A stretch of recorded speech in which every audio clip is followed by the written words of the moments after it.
And you can see here in this clip that every right of a decent choice of house, the right of a decent house, they were marginalized in housing, in the housing market. So, and you look at this press clip here, and he was trying to do it for all. That's the beauty of it. See if I can get that document back up. There it is. There it is. Every different stripe he had to do hurry up education. They collectively, these groups, have fought together to pull themselves up. Have him here, and half his staff was basically,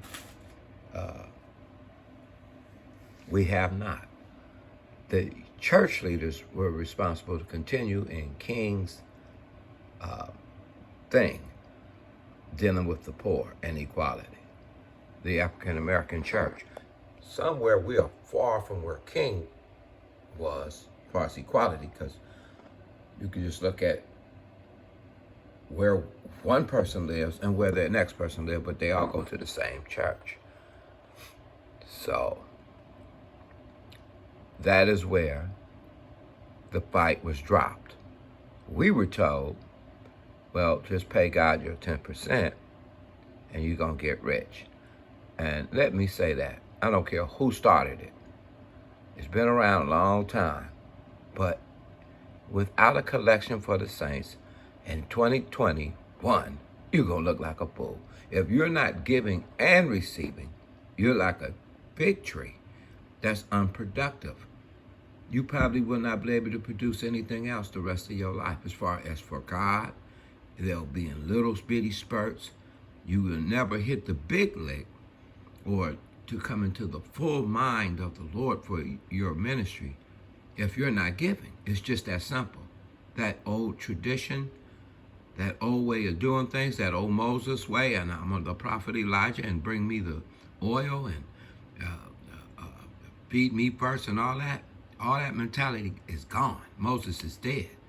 Now the people must rise up together, like the other groups of people that I showed you, the Spanish, a lot of poor whites have done it collectively. And Indians certainly have pulled it off. They collectively have now bought, maybe with grants. I don't know how they got their money, but they collectively now own casinos. They collectively distribute money to each other in their tribes. Everyone has done this but black people. Instead, we were told, bring the 10%. We bought $30 million buildings, and we helped a few, not merely as on the level of to strive for equality in a sense of you can live where I live, or we can buy mass land and we can build from here. Stuff like that, the thinking like that. The Mexicans, Spanish, they refuse to leave theirs behind. They're not gonna go, I tithe and you get yours. You better have your way. I'm pretty sure they have an atmosphere where they can bring whatever they're going through. That's why church house is so good, to the table, and we could think of strategies on how to help that person that might have been suffering an injustice from some greedy capitalist. Do you understand what I'm saying? We're the only ones that still have a spirit of division with the money that we are fighting against.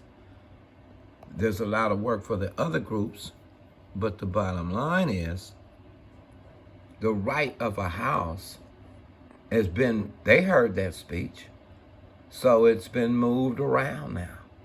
Sure, you can have a right to a house, but you're going to pay me $180,000 by the time you get done at this 7% rate, 6.5 rate, for that $300,000 or $400,000 house. And the houses are extremely expensive to many working poor. So why buy mass land? Why build communities in the black community churches? Simple. Everybody else got a community. Vietnamese, Chinese, Korean, the Spanish community. But in the black community, we own only beauty shops, and we've settled for it. Because we in the beauty shops and the barber shops, and we do have business, black entrepreneurs rising up. I thank God for that. But it's a collective thing. Mexicans and Latinos are going to help each other with their money. The premise is not in the church. The premise to help is in give me the money so we can talk about Jesus. That is the first goal. And then they receive the Holy Spirit, and their heart can come into freedom. First, our freedom has to be from selfishness, self-centeredness. It's like I'm wearing a tuxedo, but my kid I can't afford to buy him no clothes. Or I won't buy him no clothes. I will not help my kid with anything. It's a denial of family, it's infidelity, and it's just downright irresponsible, bad stewardship. We're supposed to be fruitful and multiply. It looks like this. Acts 2:32 is a good view of what equality would look like. 2 Corinthians 8:9 is a good view of what equality would look like from a biblical standpoint. And it's all through the Bible. Not one person had land, and this person over here didn't have nothing. It was forbidden in Joshua 1. You had to help your brother. My basic argument is that the principles of collectivity works. But if you only take collectivity and aim it at one, they will prosper by the principle of multiplication. The trick is, the devil would love to say, just keep tithing and you'll get rich. Right, like Abraham. But at the same time, the person that says this is feeding off the collective whole, or if they got a business on their own, they still are dealing with a collective group somewhere and investing or whatever. Now, unless they have multiple applied money, which didn't just appear. Many believe that because they paid their tithes, God has blessed them and da-da-da-da-da. Nothing wrong with that. I'm not knocking your faith down. I'm just saying, what is the purpose of your prosperity? And if it's not to cover your brother, then it becomes a selfish doctrine of why we tithe in the first place. Because then we could say, I got mine, and if you just be obedient, you'll get yours. See, this kind of teaching without 2 Corinthians in its place, 8th chapter, 9th chapter, some kind of collection for the saints, not collection of cheese, without Deuteronomy 26, understanding the nature of the tithe back in that day, not Nehemiah's day, not the scripture that talks about just tithe before the priest, but the basic central generality of tithes was that obviously equality. Equality was the reason why tithing was important. So people could come and see that God was Jehovah Jireh. There was something in the storehouse for the widow, the father, and the stranger, and the alien. And all I'm saying is, when we look at what the king was after, housing, decent housing, not robberies, what we will have today from the banks, but just decent tithing, we can then understand that this thing right here, this document, black people have to do their part. That God is common sense. When you come together, see, together, right? Now these broke off, the Spanish Americans, the Indians broke off. They own property and community, even though it was given. We may have to take ours, that is, through collective giving. They somehow are surviving, but this is still for them. These have more than them through the collective effort. If these stay divided, Okay, well, they have to come together in their economic choices too, you see, and help each other.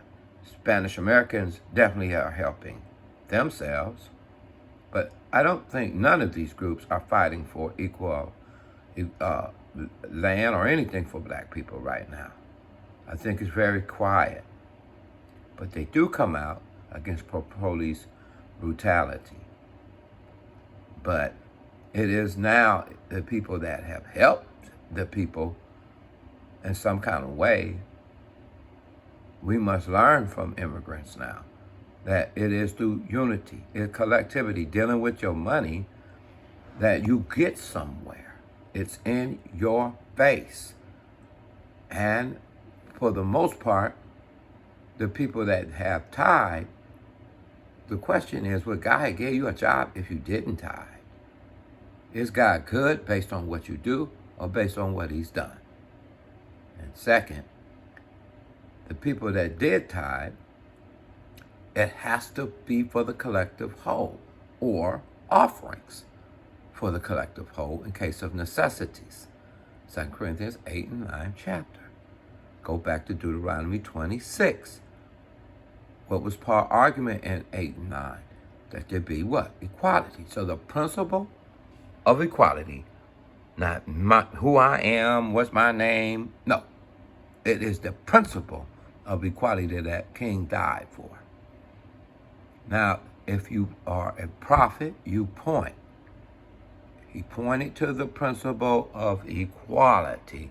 These cats are working it out slowly through the collective effort. You see more Spanish-owned businesses, more Spanish communities, more home buyers in your Latino communities, and in more poor whites have moved up. American Indians have moved up. They're dominating in the area of casinos in Northern California. So the bottom line is, where are we? Do we own a casino? We're flooded in communities of poverty when you deal with mass. So mass land reparations will not come from white people, and it won't come from Spanish people. It won't come from Indians. It'll come from within inside of us. The answer's inside of us. So we have now the Moses, my servant, is dead. The leadership is gone. Martin Luther King, all that. So now we, the people, it's inside of us, must go over and possess. And how will we do that? Collectively. You cannot forget your brother, Joshua 1, and to be cowardly about it, to not take it on, to not deal with issues of dealing with the necessities of the saints is very, very, very, very cowardly. Because a lot of these groups didn't pay God 10% to come up, as we know it. They tapped into universal principles that'll work for anyone. Ask Warren Buffett. Ask the Europeans when they first got here.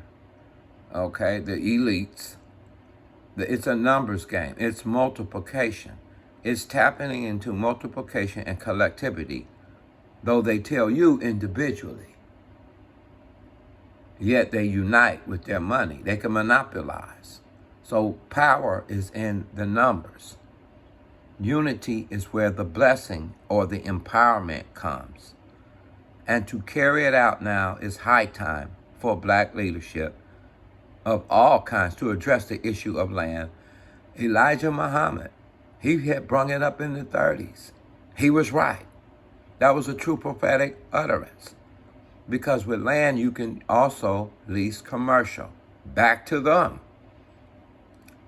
It's not fair that you go in a community and all the stores are owned by a certain race of people. And black people don't own anything but beauty shops. We should have supermarkets. We should have mass housing, beautiful homes. We should have, many immigrants now coming to the country should be renting from us now. Their stores, 50-year and 100-year ground leases, securing prosperity for our kids. This is what the Spanish are doing. This is what the Indian is doing. This is what I can almost keep going and clown. But our leaders is telling us, we just bring 10%, God's going to make it be okay, and I got to preach this gospel. Not only you got to preach, you got to demonstrate it, what the kingdom of heaven would be like. And it would be equality in the kingdom of heaven. You better believe it.